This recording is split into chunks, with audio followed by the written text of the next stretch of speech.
আজ অবধি বিএনপি মানুষের জন্য কাজ করে, গণতন্ত্রের জন্য কাজ করে, বাংলাদেশের মানুষের পক্ষে কথা বলার জন্য। বাংলাদেশকে ধারণ করার সবচেয়ে বড় দল বাংলাদেশ জাতীয়তাবাদী দল বিএনপি। দেশপ্রেমের সকল পরীক্ষায় উত্তীর্ণ বিএনপি। কোনোদিন কোনো আধিপত্যবাদের কাছে বিএনপির নেতৃত্ব আপোষ করে নাই।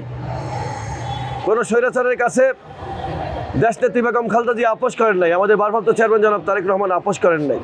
আপোষহীনভাবে লড়াই সংগ্রাম করে আমরা এই দেশ বাঁচিয়েছি, মানুষ বাঁচিয়েছি, গণতন্ত্র সুপ্রতিষ্ঠিত করেছি, সামনে আবার সুপ্রতিষ্ঠিত করবো ইনশাল্লাহ। ওয়ালটন আবারও মিলিনিয়ার অফারে ওয়ালটন ফ্রিজ কিনে আপনিও হয়ে যেতে পারেন মিলিয়নিয়ার। মিলিনিয়ার ছড়াছড়ি দেশ জুড়ে, এটা শুধু ওয়ালটনই পারে। যেহেতু বিএনপি গণমানুষের দল, যেহেতু বিএনপি দেশপ্রেমিকদের দল, যেহেতু বিএনপি এদেশের স্বাধীনতা সার্বভৌমত্বকে রক্ষা করতে বদ্ধপরিকর, ইতিমধ্যে আপনারা আমাদের ভারপ্রাপ্ত চেয়ারম্যান জনাব তারেক রহমানের একটি স্লোগান দেখেছেন।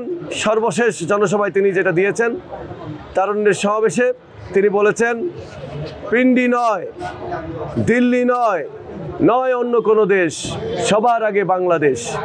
এই স্লোগানটাই আমরা বাংলাদেশ জাতীয়তাবাদী দল হৃদয়ে ধারণ করি।